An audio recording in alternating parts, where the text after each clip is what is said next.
Quando você fixa uma visão de futuro, você tira o olhar das dificuldades e passa a olhar para as oportunidades.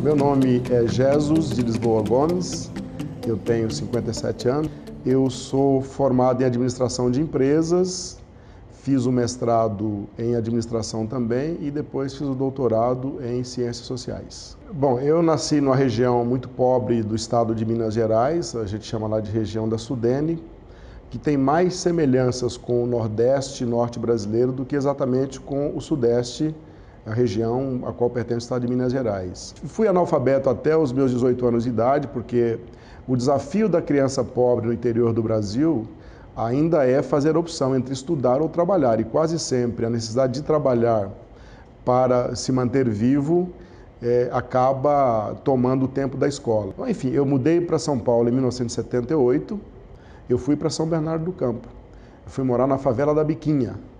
E ali eu ganhava a vida nos primeiros dias, catando papelão, né? Na época não era latinha ainda, catava vidro. Eu me apaixonei pela administração depois, porque na origem, eu sempre gostei muito das discussões políticas, não a política partidária, mas a política para se pensar as instituições, o país. E talvez fosse uma forma que eu encontrava de refletir sobre a minha própria condição social, de pobreza.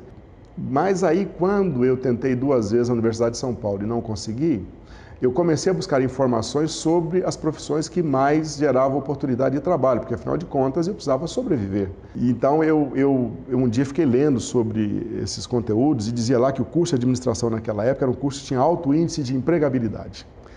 Então eu comecei a olhar para a grade do curso de administração e eu vi que havia lá pelo menos 2 anos inteiros em que uma das disciplinas era sociologia. E eu vi no curso de administração uma perspectiva de estudar conteúdos mais amplos que me permitiria ingressar no mercado de trabalho e ainda assim manter a minha paixão pela sociologia, porque eu poderia aprofundar esses conteúdos dentro do curso. Eu sou um apaixonado pelo curso de administração, porque eu acho que ele permite você conciliar estas coisas, de você pensar a entidade geradora de riqueza que é a empresa, mas pensá-la no sentido de que ela tem uma teia de conexões com a sociedade e ela deve ter responsabilidades com toda a sociedade, não apenas com os seus acionistas. Eu, às vezes, tinha que optar entre ou eu pagava, ou eu comprava alguma coisa para comer no intervalo, ou eu pagava o ônibus para ir para casa. Não dava para fazer as duas coisas. Eu me lembro que, às vezes, às sextas-feiras, eu olhava para aquela coxinha lá na vitrine da cantina da escola, aquela coxinha gordurosa, etc e tal, e aquilo me dava assim, eu chegava a salivar de vontade de comprar aquela coxinha, e às vezes eu comprava a coxinha. Eu morava no Parque São Lucas, nessa época, ali depois da Vila Prudente, e aí a condição para eu comer aquela coxinha era depois encarar, ir a pé da Barra Funda, onde estudava, até o Parque São Lucas. Eu fiz isso várias vezes, né? Um dia eu tentei me aventurar, então eu entrei pela porta de trás, não tinha dinheiro para pagar o ônibus, fiquei com vergonha de falar para o cobrador e eu fiquei ali perto da porta.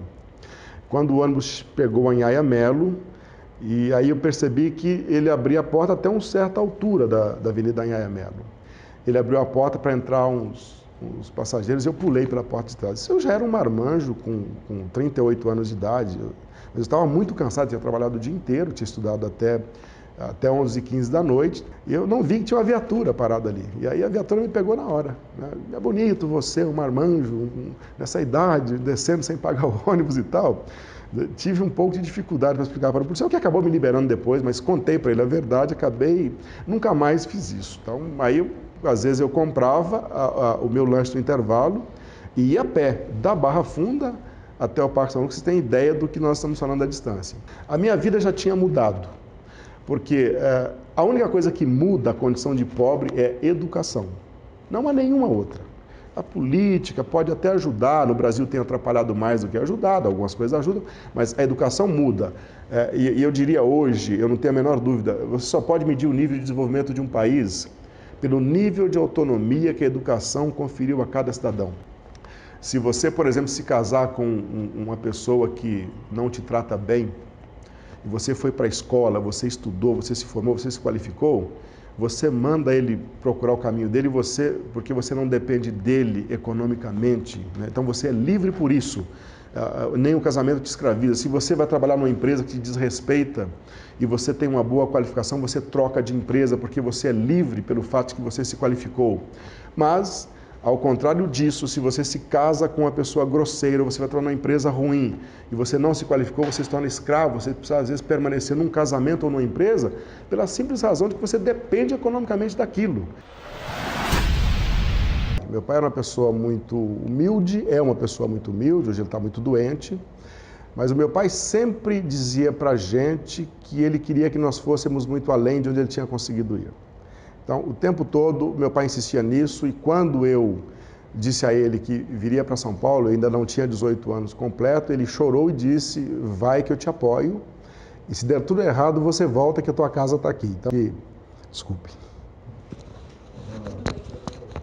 Então, acho que o meu pai foi para mim uma figura que me inspirou demais. Eu conheci na favela da Biquinho uma mulher chamada Maria Helena Neck, que foi e é para mim uma espécie de uma mãe que me adotou aqui em São Paulo. Era uma mulher de posses, ela tinha... E ao ver a condição em que eu vivia na favela, ela, não sei por que razão, nem ela conseguiu nunca me explicar isso, nós convivemos muito até hoje.